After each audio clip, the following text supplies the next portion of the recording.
ఎందరో మిమ్మల్ని ప్రేమిస్తారే, కొందరే మిమ్మల్ని ద్వేషిస్తారే. లలలల లలలల లలలల లలలల లలలల లలలల. హాయ్ ఫ్రెండ్స్, ఇందాకే ఆర్ ఆఫ్ ఉస్తాద్ పాట ఓన్లీ ఆడియో మాత్రమే వచ్చింది. యాజ్ యూజువల్గా లిరికల్ వీడియో ఏదైతే ఉందో అదైతే డిలే అయితే అవుతుంది. ఆ విజువల్స్ వచ్చాక ఇంకొద్దిగా ఇంపాక్ట్ అయితే ఉండొచ్చు. ప్రజెంట్ వచ్చిన ఆడియో సాంగ్ గురించి అయితే మనమైతే మాట్లాడుకుందాం. అసలు అది నాకు ఎలా అనిపించిందో నేనైతే చెప్తాను. పవన్ కళ్యాణ్ గారి ఫ్యాన్స్ ఎవరైనా ఈ వీడియో చూస్తుంటే చూడండి, కానీ మేము హట్ అవుతాం, ఉన్న నిజాన్ని చెప్తే ఖచ్చితంగా మేము హట్ అవుతాం, నేను బూతులు తిడతాం అనుకుంటే ఇక్కడతోనే ఆపేయండి. వీడియో చూడొద్దు, ఖచ్చితంగా చూడొద్దు. అంటే నేనేమి ట్రోల్స్ చేయను, ఏమి చేయను, నేను ఫ్యాన్నే, కానీ ఖచ్చితంగా మాట్లాడాలి కూడా. హరీష్ శంకర్ గారి గురించి మనం అయితే ఖచ్చితంగా మాట్లాడుకోవాలి. డిఎస్పి గారి గురించి కూడా మనం అయితే ఖచ్చితంగా మాట్లాడుకోవాలి. అసలు ఏంటంటే ఈ ఆడియో సాంగ్ వినగానే నాకు ఫస్ట్ వచ్చిన భావం ఏంటంటే, ఇది సినిమా సాంగ్ లాగా నాకు అనిపించలేదు. ఇది అసలు సినిమా సాంగ్ లాగా నాకు అనిపించలేదు. ఎలా అనిపించిందంటే, ఇప్పుడు నేను ఒక కొత్త మ్యూజిక్ డైరెక్టర్ని, నాకు సాంగ్ లిరిక్స్ రాయటం రాదు. నేనేం చేస్తా, చాట్ జీపీటీకి వెళ్ళి లిరిక్స్ రాయమంట, అదొక లిరిక్స్ ఇస్తే మళ్ళీ నాకు రాదు, ట్యూన్ సెట్ చేయటం కూడా రాదు. ఇంకో ఏదో ఉంటుంది, దాని దగ్గరికి వెళ్ళి ట్యూన్ సెట్ చేసుకుంటా, మొత్తం కలిపి మ్యూజిక్ కొడతా. అలా అనిపించింది నాకు పాట. కానీ లిరిక్ ఉందండి, hook line, main hook line ఏదైతే ఉందో, నాకు ఆరా వస్తాది అనగానే ఎటువంటి డౌట్ అయితే రాలేదు. అబ్బో, పవన్ కళ్యాణ్ గారిని గట్టిగా ఎలివేట్ చేస్తాడు హరీష్ శంకర్ గారు అనిపించింది. కానీ ఎప్పుడైతే ఆ మేనరిజం మీద పాట అన్నాడో కొద్దిగా డౌట్ వచ్చింది. కానీ నేనైతే బయటికి అయితే చెప్పలేదు. కానీ మొన్న ప్రోమో వచ్చిన తర్వాత అర్థమైపోయింది, వేస్తాడు దెబ్బ అని. ఆ హుక్ లైన్ ఏంటండి, మెడ ముట్టుకుంటే, నేను మెడ ముట్టుకుంటే తొడగొట్టినట్టే, జుట్టు ఎగురుతుంటే పిడుగులు పడినట్టే. నాకు ఈ లిరిక్స్ వినగానే ఫస్ట్ గుర్తొచ్చిన లిరిక్ ఏంటంటే, మన రజనీకాంత్ గారి కూలీ సినిమాలో ఒక లిరిక్ ఉంటుంది, పిల్లలకైనా పెద్దలకైనా మాసే లాలా.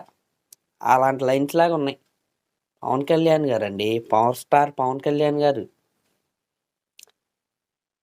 ఆయనతో ఇలాంటి క్రింజ్ లైన్స్ ఎలా అండి రాసింది? మెడముట్టుకుంటే తొడగొట్టడం ఏంటండి? ఎక్కడున్నా మనం 2026, మీరు 2013లో 14లో ఆ టైంలో తీసిన గబ్బర్ సింగ్ సినిమాలో కూడా ఇలాంటి లిరిక్స్ లేవు కదండి. అసలు ఆ గబ్బర్ సింగ్ టైటిల్ సాంగ్ ఎలా ఉంటుంది, ఎంత అద్భుతంగా ఉంటుంది. మన జోలికొస్తే మంటెత్తిపోద్ది బెదరు, చెడ్డోన్ని గిల్లగలరు, మంచోన్ని గిచ్చగలరు, ఏ లెక్క కందని నాలాంటోన్ని గిలికేదెవడు.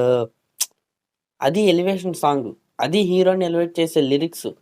పోనీ సర్దార్ గబ్బర్ సింగ్ టైటిల్ సాంగ్ చూసుకోండి, అది అదిరిపోద్ది. గబ్బర్ సింగ్ సర్దార్ గబ్బర్ సింగ్ చూసుకో గురు ట్యాన్ ట్యాన్ ట్యాన్, ఆ విధంగా వెళ్ళిద్ది. ఇంకా సర్దార్ గబ్బర్ సింగ్లోని ఇంటర్వెల్ సీక్వెన్స్ ఉంటుంది, అక్కడ ఒక అదిరిపోయే పాట ఉంటుంది. ఆ ఇంటర్వెల్ ఫైట్ చూస్తే ఇప్పటికే పూనకాలు వస్తాయి.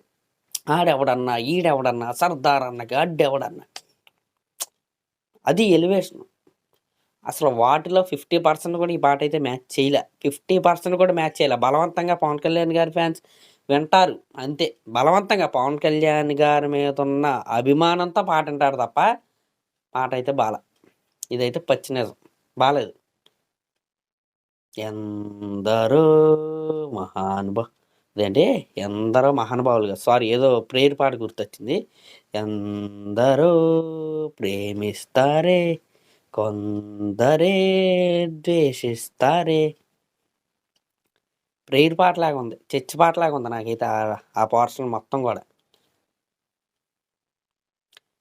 ప్యూర్లీ డిసప్పాయింటెడ్ అండి నిజంగా. పవన్ కళ్యాణ్ గారు హరీష్ శంకర్ గారి కాంబినేషన్ అంటే ఎంత ఆనందపడ్డానంటే నేను చెప్పలేను, మీకు తెలీదు ఆనందం అంటే.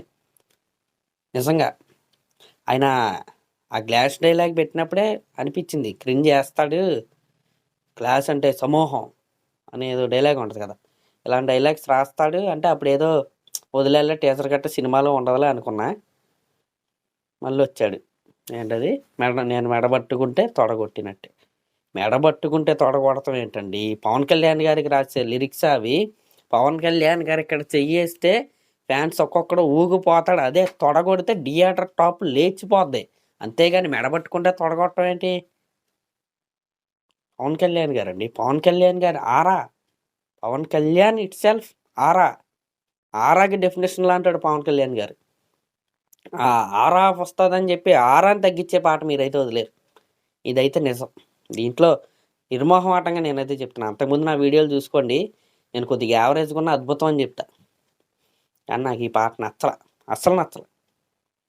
మరి వీడియో మీరు వదలలేదు, లిరికల్ వీడియో. ఈ పాటకి లిరిక్స్ అన్నీ వెళ్ళిపోతున్నాయి. ఆల్రెడీ సోషల్ మీడియాలో ట్రోల్స్ చేసేస్తున్నారు. డిఎస్పి గారు ఏంటండి ఆ మ్యూజిక్ ఏంటండి, అసలు మీరేం చేస్తారులే, బలవంతంగా చెన్నై వెళ్ళి కొట్టించారు మీతో.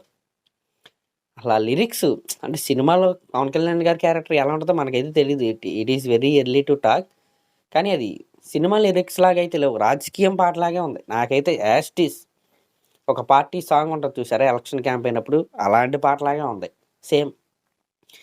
మొన్న వచ్చింది ఒక పాట దేక్లేంగే సాల, ఎంత బాగుందండి ఆ పాట, ఎంత బాగుందండి పాట.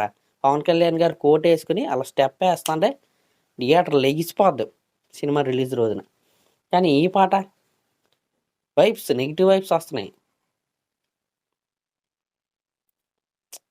ఎందుకంటే పవన్ కళ్యాణ్ గారు సినిమా ఈ రోజున రిలీజ్ అవుతుందంటే అది పవన్ కళ్యాణ్ గారిని అభిమానించే వాళ్ళకి కావచ్చు, సినిమా ప్రేక్షకులకు కావచ్చు, అది ఒక ప్రసాదం లాంటిది. అంటే ఆయన రాజకీయాల్లో బిజీ అయిపోయారు, ఒక ఉన్నతమైన స్థాయిలో ఆయన అయితే ఉన్నారు. ప్రజెంట్ ఒక గౌరవమైన పొజిషన్లో ఆయన అయితే ఉన్నారు. ఆయన నుంచి ఒక సినిమా రావటం ఈ రోజుల్లో కష్టం, ఆయన షూటింగ్ వెళ్ళటం కష్టం, ఆయన నుంచి ఒక సినిమా రావటం కష్టం. ఫ్యాన్స్ ఏకర్గా వెయిట్ చేస్తున్నారు. అలాంటిది మొన్న వచ్చింది హరిహర వీరమల్లు. ఇవన్నీ ఇలాంటి సినిమాలు వేస్ట్ అండి. డైరెక్టర్లు కూడా తెలుసుకోవాల్సింది ఏంటంటే పవన్ కళ్యాణ్ గారి డేట్స్ కుదిరితే ఫ్యాన్స్కి ఫీస్ట్ ఇవ్వడం అనేది ఫస్ట్ పెట్టుకోవాలి. ఓజీ సినిమాలో సుజిత్ చేసింది అదే. న్యూట్రల్స్కి ఆ సినిమా ఎక్కకపోయినా ఫ్యాన్స్కి ఫుల్ ఫీస్ట్ ఇచ్చాడు, ఎక్కడ ట్రోల్ మెటీరియల్ లేకుండా సినిమా తీశాడు. కానీ హరిహర వీరమల్లు కావచ్చు, ఇప్పుడు వస్తున్నాయి ఉస్తాద్ కావచ్చు, ఎర్లీ స్టేజెస్ నుంచే ఇలా ట్రోల్ మెటీరియల్స్ ఇచ్చేస్తుంటే ఎలా అండి? ఆయన ఒక పక్క ఉన్నత స్థాయిలో వెళ్తుంటే సినిమాలు కూడా ప్యారలల్గా అదే విధంగా ఉండాలి. వీటిని కూడా వాడుకుంటారు, మీకు అర్థం కావట్లా. సినిమాలు ఉంటాయి కదా, వీటిలో ఉన్న నెగిటివిటీని కూడా రేపు పొద్దున ఆయన మీద అస్త్రాల్లాగే వాడతారు. కాబట్టి ప్రతి డైరెక్టర్ గారికి, ప్రతి ఒక్కరికి చెప్పేది ఏంటంటే పవన్ కళ్యాణ్ గారు ఇట్స్ సెల్ఫ్ ఆరా. పవన్ కళ్యాణ్ అంటే ఆరా. పవన్ కళ్యాణ్ గారికి ఉన్న ఆరా టీఎఫ్ఐలో ఎవరికి లేదు. ఇది నేను ఎక్కడని చెప్తా.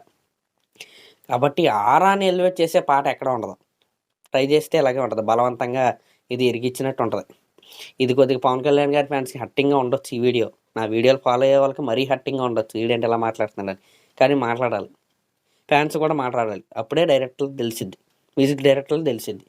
పవన్ కళ్యాణ్ గారి ఫోటో వేసుకుంటాం, ఆయన పేరు చెప్పుకొని మార్కెటింగ్ చేసుకుంటాం, సినిమాలు రిలీజ్ చేసేస్తాం ఎలా పడితే అలాగ ఆయన క్రేజ్ని వాడుకుని. నడవకూడదు, ఇవన్నీ నడవకూడదు. కరెక్ట్ సినిమా పడాలి, కరెక్ట్ సాంగ్ పాడాలి, అతికిచ్చినట్టు ఉండకూడదు. సినిమాతో పాటు వెళ్ళాలి. సినిమా అంటే సినిమానే, దాన్ని రాజకీయాన్ని కలపకూడదు.